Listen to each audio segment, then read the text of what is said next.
Hey, hey, we are live. We are live. We are live. All right. I'm going to babble for just a minute because I've lost connection to Periscope. So I want to make sure that our Periscope audience is actually able to get on. So please bear with me for just a moment. We're back for our regularly scheduled broadcast of Create Your Future Self. We come to you every Monday evening at 6 p.m. Central Standard Time, where myself and our co-host Victor Johnson, we bring on guests that have amazing value to add to us as business owners, entrepreneurs, career-minded people, those that are trying to ideally create their future selves and push themselves forward for a brighter future. And today, our very special guest, Miss Lynn DelGaudio, she's going to be sharing some amazing information with us in a variety of different areas. Lynn has backgrounds in real estate and banking. She's a health coach. And at this time, in this crisis of the coronavirus and school closures and so many different things that are happening on a global scale, we're super excited to be able to have her on here today to share some amazing insight into some pretty valuable areas where people right now are really, really, really hurting and really have a lot of questions. And today, Lynn will be able to give us some information that will help keep us grounded, keep us well informed, and to make sure that, come on, there's a reason to be concerned, but maybe not so much a reason to be completely panicked. And so now I can finish my babbling right now because I am back connected to my Periscope audience. I do apologize there to my Periscope audience that we did lose that connection, but we are back live. And it's 6 p.m. and it is time to kick off Create Your Future Self. Vic, do you have anything to say? No, I'm very excited about this episode as well. Please, ladies and gentlemen, make sure you like, share, comment, send in your questions while we're live. Lynn is going to talk to us a lot about, well, one, she came from a corporate world and for some reason threw all that away and is now coaching, authoring, and also a speaker. So we're going to dig into that here in a second. But also, you have some insights, I believe, about some of this pandemic that's going on that we were talking a little bit about before we got on live. So we'll jump into that. I'm trying to make sure I get my watch party going here. Let me make sure I got you there. Yep. And I am sharing. And let's dig into it. Lynn, who are you? Tell us about yourself. Yeah, I'm a recovering corporate professional, mentioned. And so every time, I've been in, I worked for Ernst & Young for many years. I've been in some form or fashion real estate consulting, but it seems every time there's a downturn, like in the 80s, I went and did workouts with the RTC. In the 90s, I got dragged down to Mexico City to do a lot of the large note pool sales for some of the banks down there. And then again, in 2008, I started doing workouts again. I was a consultant for a while, and our team was brought on to either find a merger partner for a bank that was potentially failing, or we would go in and set up their special assets division and train them and, until they got their own. And those are the people that when you run into trouble, you don't want to see. So we are the people that sue, foreclose, or we'll talk about that later, sue, foreclose, or restructure all the bad debt. And then, once, if you're a special assets person like I was, your job is to take the trouble debt down. So say you've got a portfolio of $300 million in bad debt, and then you're doing such a good job that you've only got, your portfolio is now $5 million. The bank can't really justify keeping you on anymore. You can do that in your sleep. So eventually, all the special assets people kind of go away. Maybe there's a skeletal staff at a bank. Just to clean up whatever the last, bit is. So that's kind of what happened. But back in 2014 is when I had a traumatic brain and spinal injury. Wow. And it was pretty severe. I didn't tell you, I won't go into it, but it was pretty severe. But because of the extent of the TBI, that extent of that injury kept me from understanding how severe because I had a neck injury, a low spinal cord injury, I had a cyst on my spinal cord that formed. I needed surgeries. I needed to, everything was, I couldn't walk right. I couldn't talk right. I couldn't, I had speaking problems, and my vision took over a year to come back. 6 months into the injury, when they allowed me to go back to work, I didn't remember some people. I didn't remember how to do my job. Wow. It was a really delicate dance of doing enough to make it look like I know what I'm doing, but then not to do too much that I was going to reconcuss myself. Oh my goodness. Yeah. How long was that? How long were you recovering from that? I'm still, so so the majority, I'd say that was 2014 July. And I didn't have surgery until 2016 because it took them 18 months to figure out what this pain in my leg was. And when I say pain, I mean pain that you wouldn't even believe any human being could endure for 18 seconds, let alone 18 months. Wow. I can tell you that I suck at suicide. So thankfully, but the pain got so bad, I just said, I can't live like this. And then they finally figured it out. And that the surgery was 16. And after the surgery, I had new issues. And up until about 6 weeks ago, my neck was still about 4.5 degrees off. Wow. Finally got that to 0.11 degree. And for the first time in about 6 years, I can take a full breath because the impact of the injury kind of crushed my diaphragm on the right. So I couldn't really breathe for 6 years. I mean, so it's been a long road. Yeah. Wow. And was this a car accident or, I mean, without too much detail, what happened? It was just a freak gym accident. So I was an athlete prior to this, and I had just finished like an 8-mile run. I was feeling awesome, and it was a beautiful July day. And I thought, well, I'm going to go to the gym and do some weights. And I sat down, the lat pull down machine where you sit down, there's a metal bar and you pull, right? So I had like 80 pounds loaded, and on one of them, I don't know which one, but on one of the pulls, the whole thing snapped and the bar came with a force of 80, right? So yeah. And yeah, so wow. the whole system, because I was sitting, the neck, and it went down into the spinal cord, and Oh, wow. Well, we're very thankful you're here with us today, and you actually wrote a book about this whole the journey. Altered on Impact is the name of the book, correct? And it's your journey from trauma to transformation, which you kind of talk a little bit about that. But yeah, so when did you write the book? So I'll just back up a little bit. During the early healing stages, I wasn't allowed any stimulation at all. No phone, light, sound, music, TV, nothing. And I was just new here, and I didn't know a soul. So it was me and my dog trying to get through it. Wow. And people would call me and start yelling like, "Aren't you mad? This is awful. You're never going to run again. This is a horrible thing that happened to you." And I'm like, I hear that, and I could feel my brain swell inside my head. Or if I thought about my medical bills, which were like $25,000 the first month, I felt the brain swell, eye pain, nausea, dizziness, all my symptoms. And so I thought, wait a minute, if I let those stressors in my field, I feel bad. But if I think of something positive or nothing at all, I feel good. So I was like, oh, think bad thoughts, feel bad. Think good thoughts, feel good.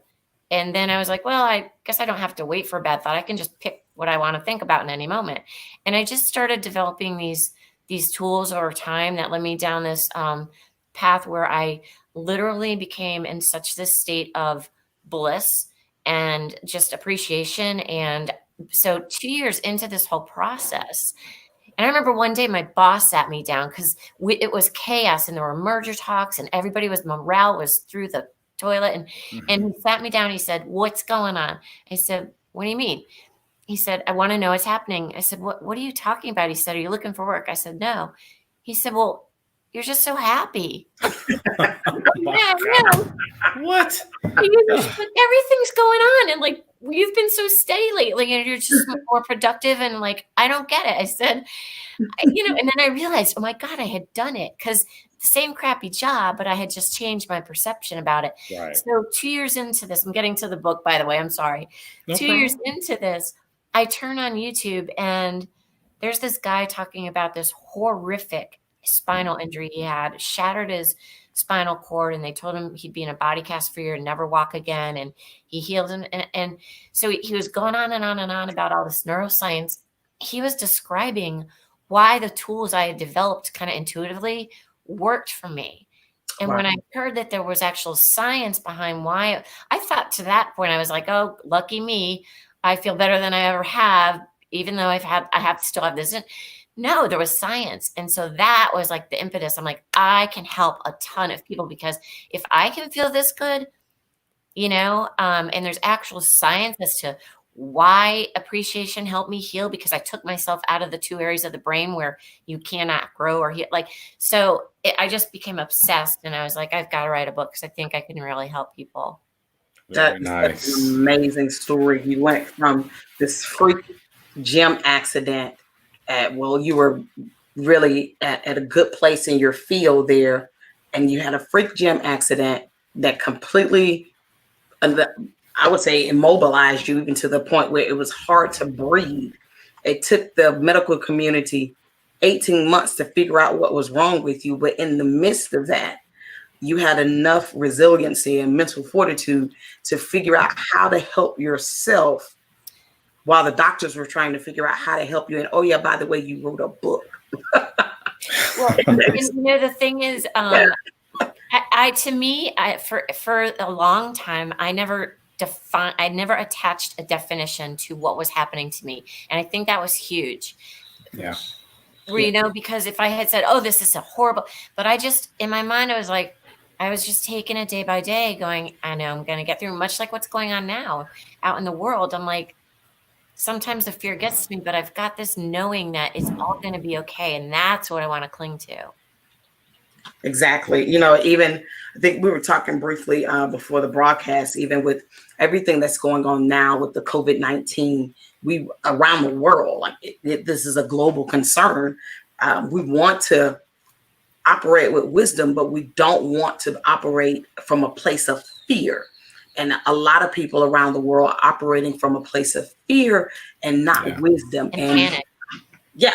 And they're in 100% panic mode and not able to make sound decisions. And that was something that in your experience, you didn't allow, even though it was a reality that was happening to you, you didn't allow that to become your truth.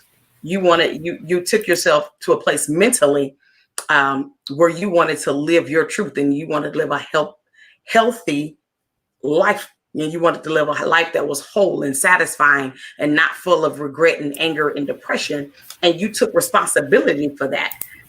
That's something that, with or without COVID-19 happening right now, we as individuals have to learn how to take a responsibility in what we think and how we feel, in order to help us truly to become our God, to create our future selves. Can you talk to us a little bit about some of the processes that you were going through when you were coming up, but like the things you said you developed intuitively before you figured out the science behind it? What was that like for you coming up with those coping mechanisms? It was fun.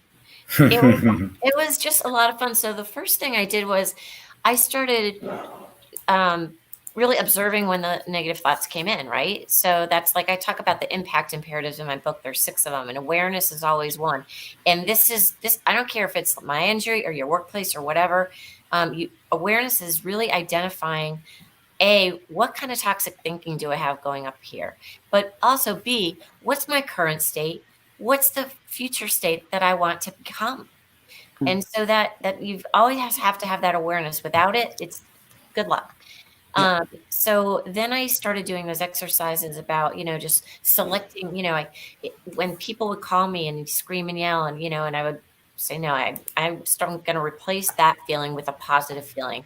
Or if I'm just like hanging around, not thinking of anything, I'm like, all right, what do I want to think about? Do I want to think about a puppy or the ocean or whatever it is? Then I think about that. And then because I was such much, that alone was like a huge, that was my exercise for the day. Right.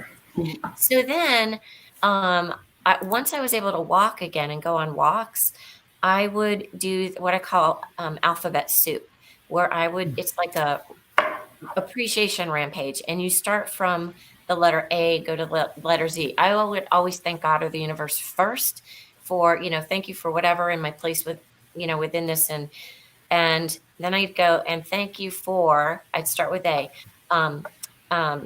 Acknowledging and bestowing and clarifying and developing with me, and fulfilling and guiding and helping and inspiring me, and at first it was kind of hard. I'm like, but then it just flowed, And there was also a street I would walk down, and there were 2 trees that formed a canopy up in the distance. And I would envision myself, like anything beyond the frame of that canopy that the trees made, beyond those trees was my future.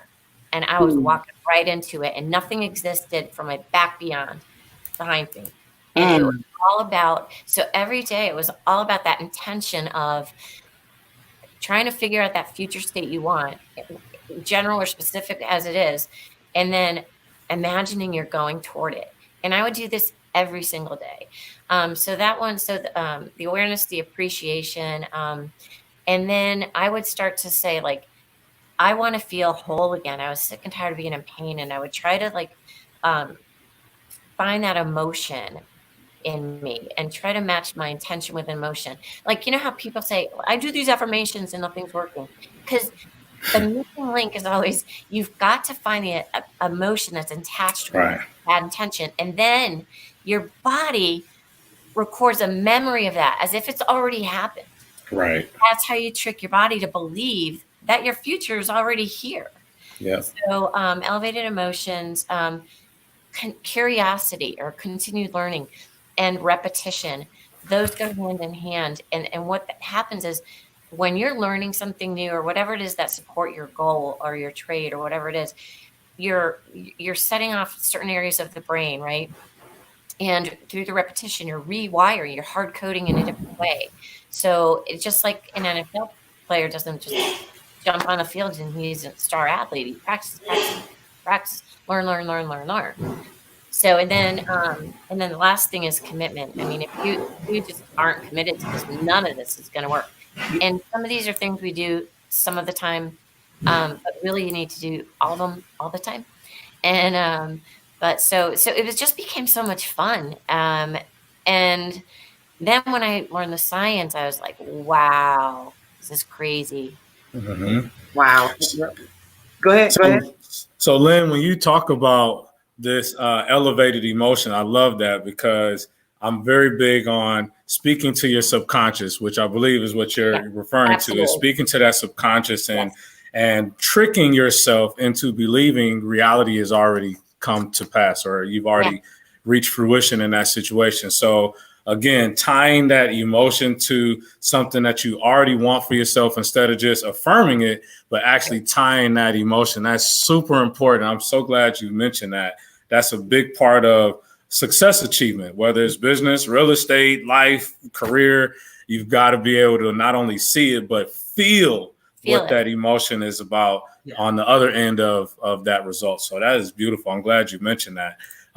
You also mentioned something in some of the notes that we were looking at beforehand about confidence without competence versus competence without confidence. Yeah. Can you break that down for us a little bit? Well, I think we've all probably seen a little bit of this.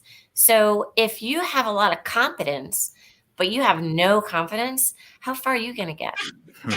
But if you've got a lot of confidence with maybe not so much confidence, you're probably going to go pretty far. Mm-hmm. And especially if you've got the ladder and you're open you're open to learning and doing all that other stuff. Not so, maybe some people aren't so worried about that little lack of confidence because, sometimes confident people with lower competence, but higher confidence know how to get things done. Mm-hmm. They know how to find the people to get it done. Yeah.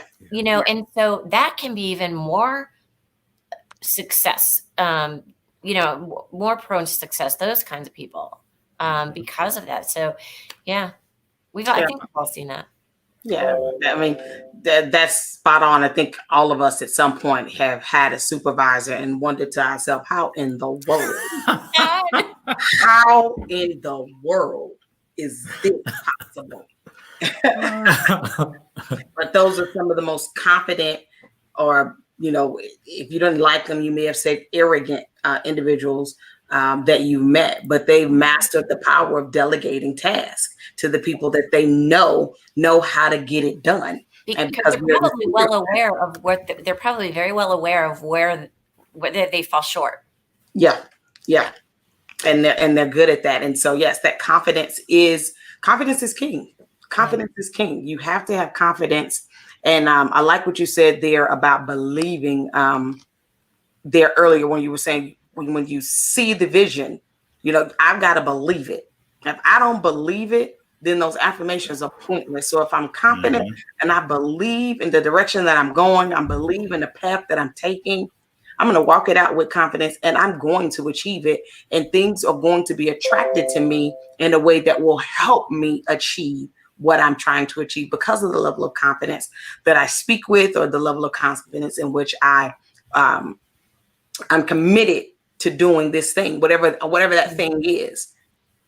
We have to make those things really practical and really relevant in our everyday life. Absolutely. So I have a question. I want to talk a little real estate here, because we've all kind of saw some news or heard some things. I don't know how much you can speak on this. If it's outside of your scope, that's fine. But I know you have the banking and mortgage background. So what's going on with these interest rates? I know yesterday rates dropped, or I guess the federal interest rates dropped to zero / and I had a buddy of mine who's a mortgage lender saying interest rates for the consumer didn't drop. It's just the amount for those lenders that are extending loans for home purchasers. They have a 0 rate with the feds or something. Anything you can shed light on or from your expertise, or what's going on with here lately with this whole federal interest rate drop? Well, I don't know that I can add much on the interest rate, and especially when it relates to any residential product, because that's just not my wheelhouse. But I think it's going to take more than just an interest rate. I think, the hope was that might stimulate the markets back, and it's just not. It's not going to be enough. But I think there's so much damage that has already been done in the last several weeks. It took us 200 days for the market to drop back in 2008, as much as it dropped in the last 25 days or something. So it's very quick. And the repercussions, I've already heard from people, I'm not going to be able to pay my loans this month. That's bad. And what happens, people being laid off, or tenants now not, they're not going to get the business, so they can't lease from you anymore because, and they're shut down for 2 weeks. If you're a small business owner, that's everything. So all it takes for the bank, if you say you've got some commercial property, and this is happening and it's very real right now, once your loan is 60 to 90 days late, it's going to get downgraded. The risk grade internal risk grade at the bank is going to go from maybe a 3 or 4 to like a 6, what they call, substandard potentially. And once it gets downgraded to a certain number, then there's going to be microscopes all over your credits. And not only from internally at the bank, from special assets and credit, but also, maybe sometime when the examiners come in, if it's large enough, interesting enough, credit complex enough, they're going to want to know what is going on with this one. And so, then you're going to start getting calls. Where's your rent roll? I need the tax returns. I need to, and then the bank has to make a decision. What's the collateral? Is it a beat up warehouse with environmental issues? We sure don't want that. Right. Then they'll go, well, does the borrower are they willing and able to pay in some sort of restructure? And if they're not, then the only option is maybe to sue on the note. So these are all things that are going to start to happen at the bank level. If the ripple effects that we're seeing. Right now it's just all about the pandemic and hey, stay safe, stay in your home. But like you said, companies are suspending or closing or canceling, schools are out, all this other stuff, and people can't necessarily work. I just had a bunch of speaking gigs booked for the next 3 months. They're all canceled. So, people who make I know there are a lot of yoga teachers that are trying to do their classes online. It's affecting everyone. It definitely is. And I'm so glad to have you on here today. I think it's very, very timely because I cannot get my camera the way that I want it. I wonder what's going on over there. I cannot get my camera the way that I want it. I'm going to fix this here. But it's really timely to be able to have you on here and with the level of expertise that you have, because this is a real life situation. The vast majority of our audience our small business owners and aspiring entrepreneurs. And where we are right now, it's this situation is affecting us in a very negative way, and there needs to be a conversation about it. I mean, the government is having some conversation about it in terms of large corporations, but small business is what makes America tick. So how is this negatively impacting small business? You know, we want everyone to stay healthy. We want everyone to use wisdom and take precautions in order to slow down the spread of this virus or to eliminate the spread of COVID-19. But while we're doing that, people have a livelihood that they have to maintain. You know, I was talking to someone last night about, there was 2 states where, you know, some of the things just weren't closing, bars and clubs and whatnot. And I understand those business owners. As a small business owner, if I close, I can't pay my employees. I can't pay my own bills, but I can't pay my employees. And if I can't pay my employees, then my employees can't pay their creditors as well. Like you said, it's a ripple effect. Yes, we teach on this broadcast about how not to be paycheck to paycheck and how to, you know, be aware of debt management, credit management, and all those things. But the reality is the vast majority of America is living paycheck to paycheck, business owners included. And something of this size is very devastating. And what is our country prepared to do about it? Or what can we do to mitigate some of the things that could possibly happen that could be very negative? Yeah, I mean, and it seems like there's so much that's out of our control, and that's partly where I think, you know, the fear comes in, and you know, fear and panic it's very real. I mean, our basic needs right now are being threatened. And so, you know, our livelihoods, our finances, maybe our home, maybe we don't know if we can pay the rent for so long or the mortgage. I mean, those are very basic needs, and that goes right to the limbic brain. And the limbic brain is like thinking, how am I going to survive? How am I going to survive? That's creating stress. And, you know, and it seems like everything's out of control. But I think what we need to really understand and take some heart in is that we have control over some things. We have control over, do we want to be in a place of appreciation, even though all these circumstances, because we're not our circumstances. Yeah. And we have a choice. Do we want to be victim? Do we want to be in anger mode while we go through that? Let me tell you, you cannot be in 2 places in the brain at one time. You can only be in one place of the brain. If you're in the amygdala, if you're in what they call the PCC, the posterior cingulate cortex, that's when all the shame and the internal negative, you know, thinking and victim mode and fight or flight comes in.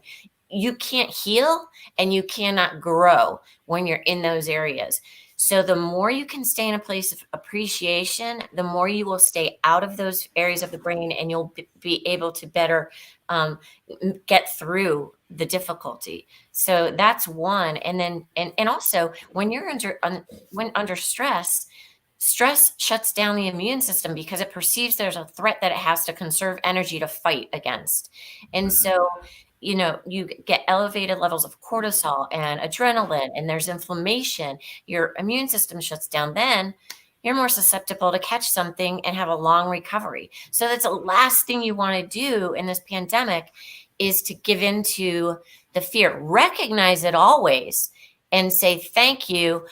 There's no saber-toothed tiger here. I got this, but I appreciate you trying to protect me. So always appreciate the fear, but don't let it overtake it. And then if you feel like, because fear can gain momentum so fast that it can turn to panic before we even know it. Right. So I talk a lot about my book, like, how do you catch it before it gains momentum? You know, pay attention to your body, pay attention to your tension. If you feel stress, there's something going on up here, and catch it and just sit back and take 5 long breaths, do whatever you need to do, you know, to like calm it down and go, okay, I can change this. I can shift this.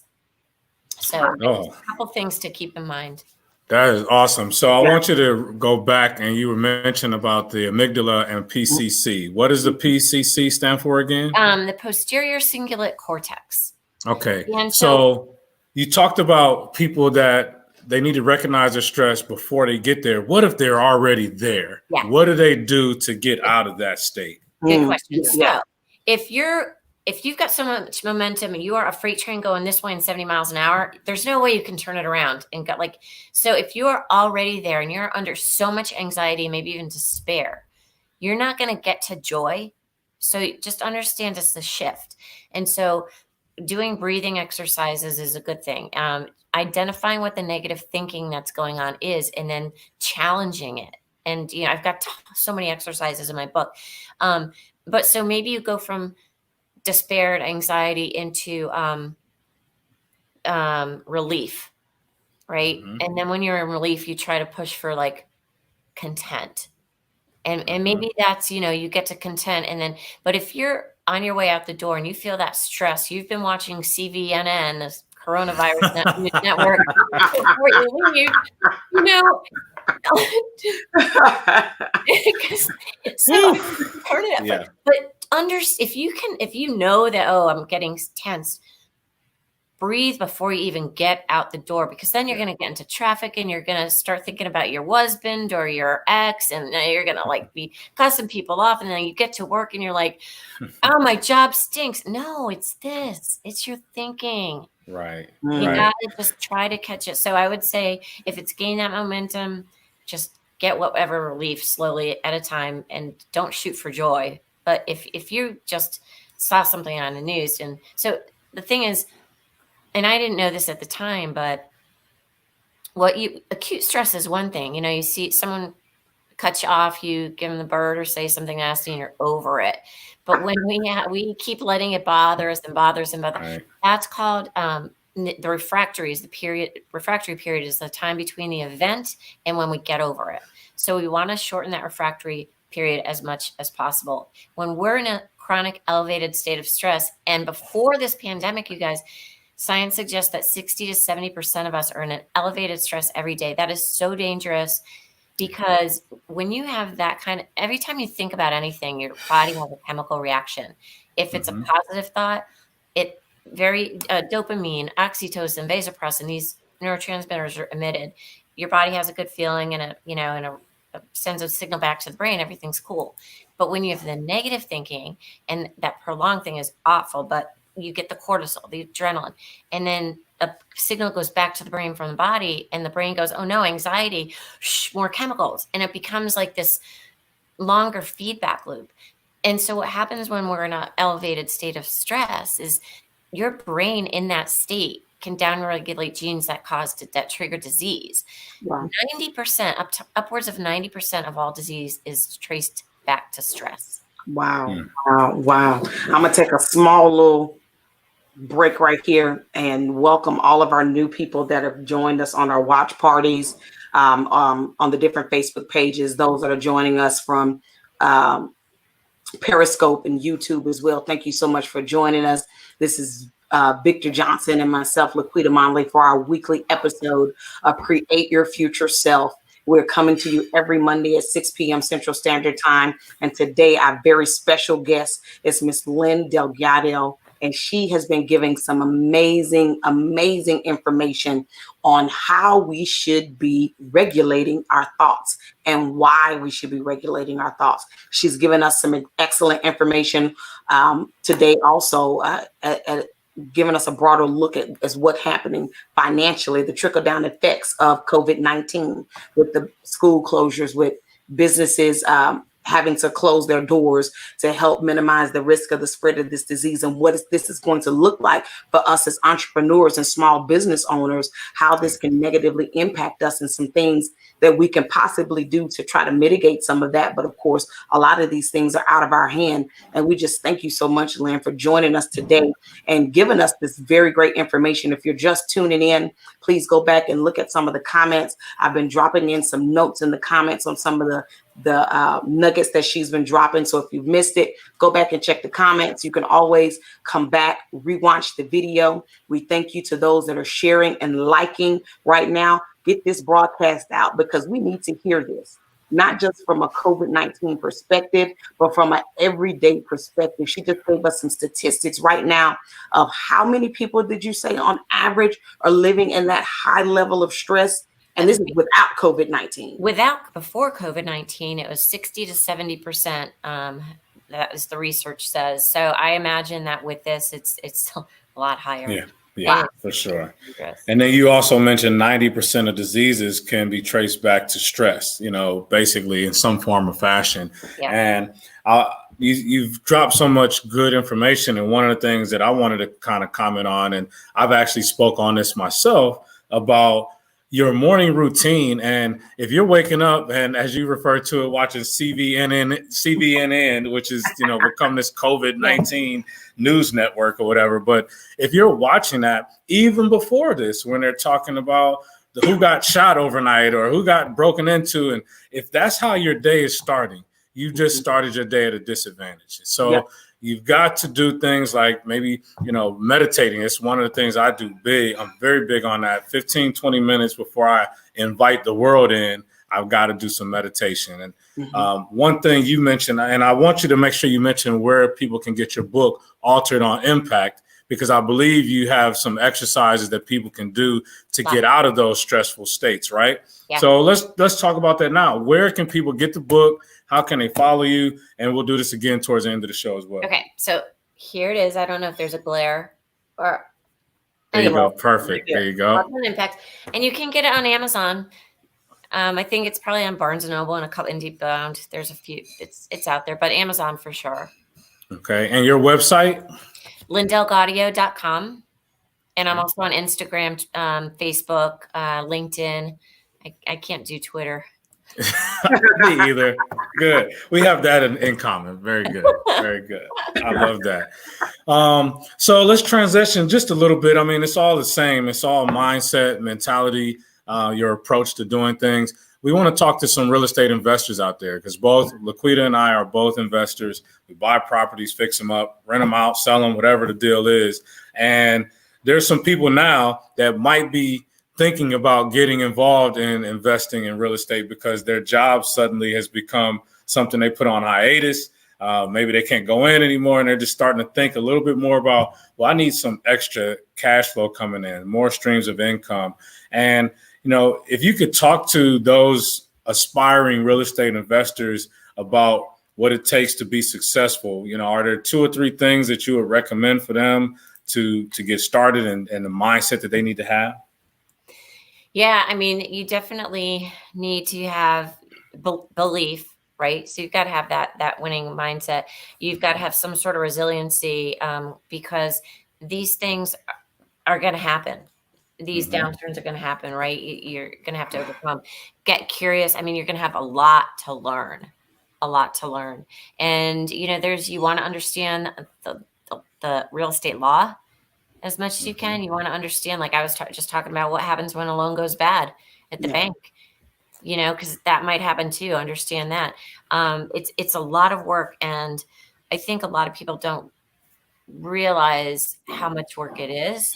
And there's a lot of hats that you have to wear. Yes. A ton of hats. And it's nonstop.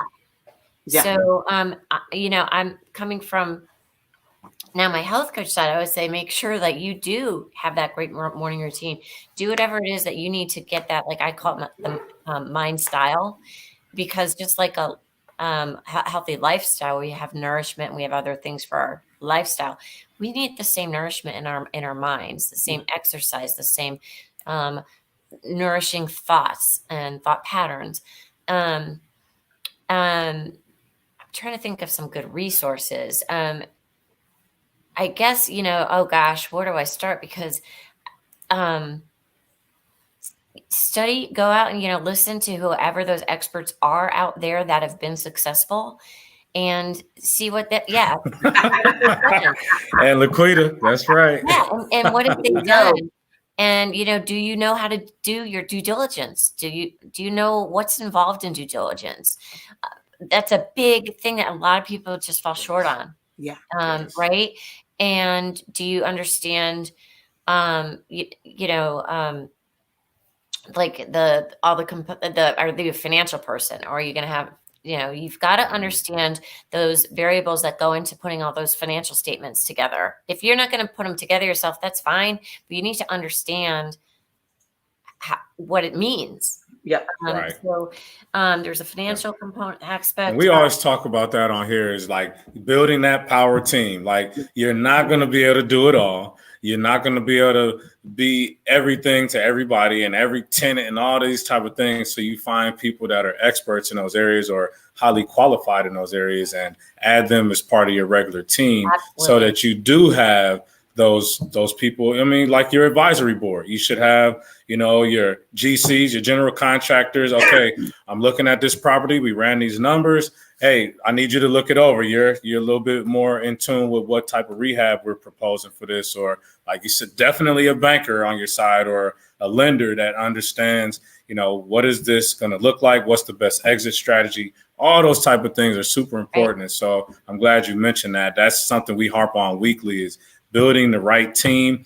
And you might go through a few people here and there, as you're building that team, and you might go through a transaction where you're like, oh my God, if I would have had this person understand this better, well, next time you'll have that better person to help you with that transaction. Yeah. So, and you are going to make a lot of mistakes, and or maybe you're not, but maybe you hire someone who you think is going to be great, and then they rip you off or they don't do a good job. And you know what? Lesson learned.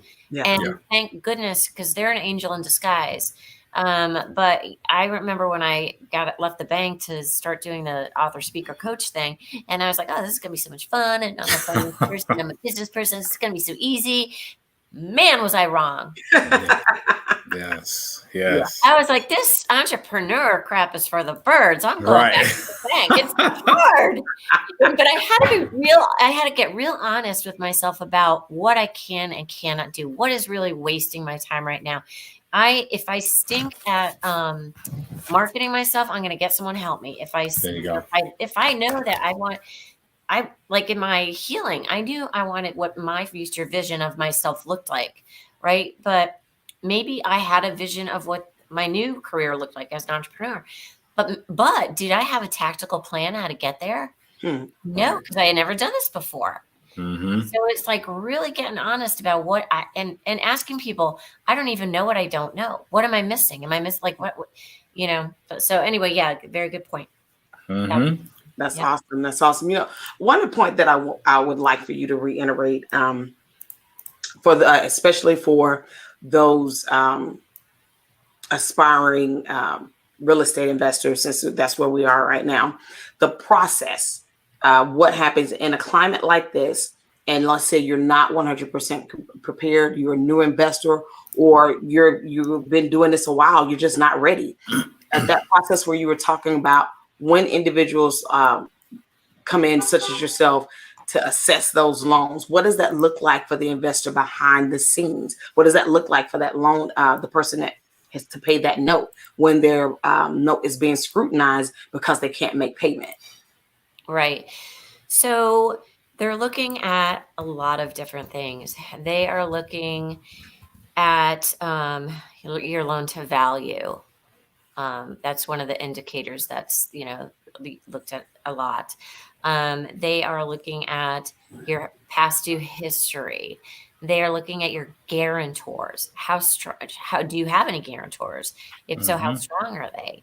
What industry is your business in? Are you like a textiles person? Are you just, are you a straight up real estate investor and on the side, or are you a surgeon? I mean, so are there any other economic factors out there that could potentially negatively impact this credit in the climate that we're in? They will look at your tax returns for the last, if you get to a certain substandard classified risk rating, you're going to hear from them, and they're going to want your last few years of tax returns. They are going to want personal financial statements. They are going to look at everything, and they are going to verify everything. So if you say, well, I lost my job, I was laid off last December or terminated, they're going to say, okay, where's the letter of termination so I can verify that? They're going to be requesting a lot of information. They're going to be looking at just all sorts of trends within our do you have related loans? Is this just the one loan, or is there a loan relationship? So, because maybe there's a potential damage on the entire portfolio because did any of the guarantors die recently? I mean, there's just so much to look at. They're going to know that credit probably better than you do. Wow. And so credit's going to be looking at that. Special assets is going to be looking at that. Examiners, depending on the credit itself, might be looking at that. They're going to look at also the collateral itself. Now, let's say we're in a situation, you're 3 months behind, you're going on you go to the bank and say, I'm going to have a problem. I think I'm going to need to file bankruptcy, whatever it is. Now, they're going to say, there's 3 options, right? There's work out, restructure the debt so that, it works out for both of us. Foreclosure or suing on the note. Now, if you've got an old warehouse that has some really bad environmental issues or potential bad environmental issues, the bank's not going to ever want to foreclose on that. Right. So, you know what I mean? So they just kind of look at it in totality. And really what the bank is trying to determine is what is in the best interest of the bank, right? And if the borrower is able and willing, then, and the collateral is decent, then, maybe there's a chance for a workout. Every credit, I've never seen 2 credits alike ever. Yeah. Wow. That's a lot of moving parts there and there's way more, but that's But that goes in line with due diligence, because these are the types of things that if you're coming into real estate or you're in real estate and it is your business and not your hobby that you just, 1 off, 2 off collecting them. But this is, you want this to be your business, then these are things that should be a part of that due diligence process while you're setting yourself up. These are the things that I need to be aware of, that I need to have solid guarantors. I need to make sure that I have these things in place so that by chance something like this happens, I'll be better prepared. Yeah, and always a good attorney. Yeah. Definitely got to have the counsel on your team. Yeah. This is good stuff. Very good stuff. So what's we call our show Create Your Future Self. So what does your future self look like, Lynn? Well, I don't know now with everything going on, and I may get a call from the bank saying, come back. I know, right? I'm just like, honestly, I'm like a dog with my head out the window right now, enjoying the ride. It's, I think I found my future self, and I'm just like seeing what, has in store. And I feel like whenever I was at the bank, I always tried to use my coaching skills, because I'll tell you, I always try to remember there's a human being on the other side of the table. Maybe not the guy who put the Glock to my temple. He wasn't being a good human being, but because a lot of people in desperate times, we don't know how they'll react. Right. But That's they're true. always a human being across the table. I have heard horror stories from borrowers who have been beaten up by some of these other banks, where these people in the same position as me have literally like insulted them, berated them, and none of this, the fallout from the virus that's going to impact people financially, it's not their fault. Yeah. Right. So, and they're going through something, and so, and then also in, my coaching, I think I can, especially when I'm talking to corporate professionals, most of my clients are corporate, businesses or people who work in corporations. I can actually use a lot of my experience from that world because I understand. Did I just completely go off on a tangent and miss your question? This is a conversation here. You explained what your future self potentially looks like, which, we don't know. It just, but it sounds like you would entertain the banking industry again. It sounds like, I don't know. No, yes. I mean, maybe they'll hire me as a coach. There you go. Hire your company. That's right. Instead of Hire you your as an company to come individual. in to deal with Because their here's the thing, conflict. you know, I think it's really critical that companies and their employees understand too, like we were talking about, you have power over your thought. You get to select how you think. But also, very important, we talked about stress and the impact on the body and your health. You, right now, the thing that you control that's going to be the determinant of setting you up for either potential or not to get this bug, you have control over your immune system. Mm-hmm. Right. And so do the things that are going to help bolster that. And I just put a blog on my website, DelGaudio.com, but, you know, get your rest. And if you look at the blog, there's a lot of detail as to why these things actually impact your immune system. But don't eat at McDonald's every day if you can help it. Eat nutrient dense food. You have to eat 4 times the amount of non-organic food to get the nutrients in organic food. So, you know, because of all the pesticides and the other stuff that's more non-organic, but nutrient dense food, rest, go out in nature if you can, de-stress, and really important, because as this is impacting how we do our work, you know, a lot more people are working remotely and are not, like, I've been working remotely 20 years. I'm used to it. It's like, this works for me. But a lot of people who need that social connection, it may cause a lot of anxiety. And I just posted something out there the other day about, or today maybe, we are wired for human connection, and we are all connected. And right now with this virus, we're really connected. We're like walking around like concentric circles, right? And my behavior might impact you and vice versa in a way that, but it's really important that we don't let social distancing create isolation and alienation. We have become so alienated from each other and nature and ourselves without this. It's just really important that if you're working from home and you're not used to that, reach out to your friend, if you got to do it on WhatsApp or Zoom or whatever it is, and not social media constantly, you know, like, oh my God, Laquita's eating carbs again. Oh, Right. You made a great statement, Lynn, amongst so many of them tonight, but you just said, get outside into nature. Like, it's okay. Sunlight heals you. You know, a buddy of mine posted something about that as well. Like, we're all energy. And so if you're absorbed in these 4 walls and you're just staying around the kids, your husband, the wife, whatever it is, you do have to get outdoors and just kind of look at the trees. And I used to make a habit of that in my corporate life, where I'm just zoned in on my laptop or on the phone all day, just to go for a walk and look at the different colors in the trees and the leaves. Is really good for you. So get with nature at some point during the day, every day, and just get outside. There's studies that have shown that if you put patients who have just gone through surgery, if you put half of them in front of a window where there's trees and then the other half in front of a brick wall, the ones that looking at the trees are going to heal faster and need a lot less meds. It really does. Right. Yeah. And you can't heal in the place that you got sick. That's for sure. So you need to get out and expand yourself. Like I was saying earlier, you can't be in the healing and growth state and survival and protection. It's either or. Right. Yeah. We have one quick question here from one of our viewers from one of our watch parties, where you were talking about what it looks like when a loan is going into default, especially in an economic climate like this.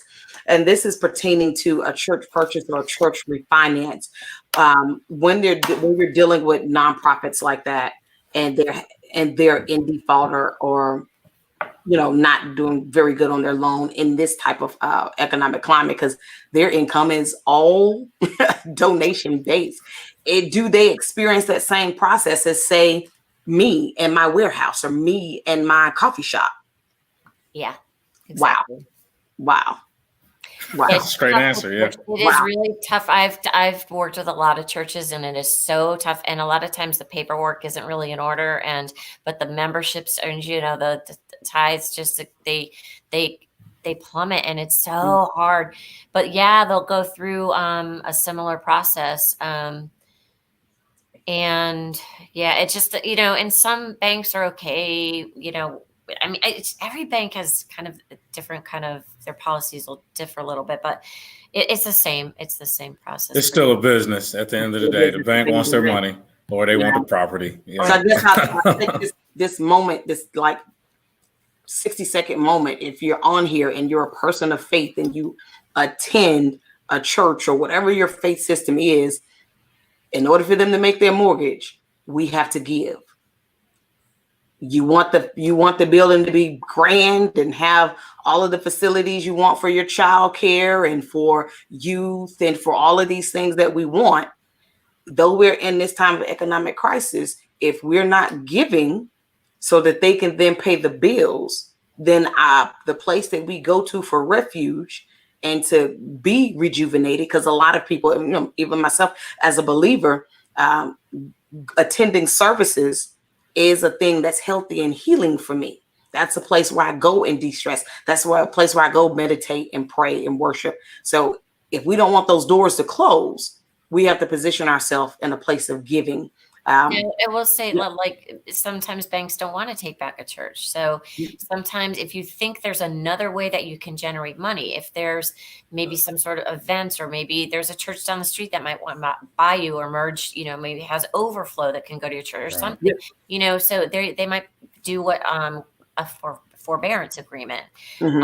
So there are some options, but it just depends on how bad.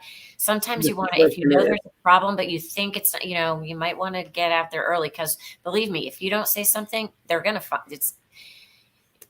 they're going to see it happen with our lack of payment. So man, I can't believe we're at the top of the hour, Laquita. I know. Yeah, man, the hour. Oh my goodness, Lynn, you're gonna have to come back. You just have so much information in so many different areas, and we'll have to be able to just laser focus on one area for each time you come back. We'll laser focus on health, and then we'll laser focus on real estate and coaching. But our viewers said thank you so much for that information. It was very, very helpful there in this. We are at the end of our broadcast. So Lynn, before we leave, is there anything, any nuggets, any tips, anything that you would like to leave with our viewers, along again with your contact information? This is a weird era. It's new to all of us. I don't think we've never seen anything like this in our world. And just know that we are all amazing creators, and we all have value in this world. And we need to really be kind to one another right now. We really, really do. And understand that we're all in this together. And, Victor, you said we're all energy. We are. Yeah. We're all energy, and our collective energy impacts the earth energy. And if you don't believe me, there are sensors all over the earth now that they show. And in fact, 2 times where all the, you can see all these colors, and then, but 2 times in history, everything like on those sensors hushed. The day after 9/11, when the world came together and everybody was like, and then during President Obama's inauguration. Wow. So your energy that impacts the collective. So I just want everybody to just be kind and try to be calm. Keep yourself calm. Maybe at Laquita, you guys, maybe let's just do like a full hour of how can we stay calm in this pandemic. Yeah. But you can find me on DelGaudio.com, on Instagram, Facebook, and LinkedIn. And, reach out to me. I want to hear from people. Absolutely. Now, you've been a true wealth of knowledge for us this hour. And I took some nuggets down myself. I'm huge on mindset and everything, but I just love how you mentioned of just being able to appreciate is one, right? And then acknowledgement. And then I took a note on, what was my other note here? I took down just like, if you're already in that certain feeling, that in that stressful feeling, take 5 long, deep breaths. Identify the negative thinking, challenge it, and relief, have that relief. So that's good stuff. Very good stuff. Please follow Lynn. She's definitely a wise person to follow. She's got great health wisdom and some banking information if you're out there in the real estate world trying to get involved. So thank you so very much, Lynn. We promise you, we're definitely going to get you back on. We got to get you on for another show. We have a few people on that are asking, so we will definitely get back with you and have you back on again so that we can get some more detailed information in each of your areas of expertise, because we do need it. We do need it. Absolutely. All right. So Thank you very much. Anybody that's watching, please come back in 15 minutes. We're going to be talking about the U.S. Census, why it's important, what does it do, what does it do, what is this all about? It only happens every 10 years. So please tune in with us in the next 16 minutes. We'll be right back. But thank you again, Lynn, for being on the show tonight. Thank you so much. Thank you, guys. We'll be back.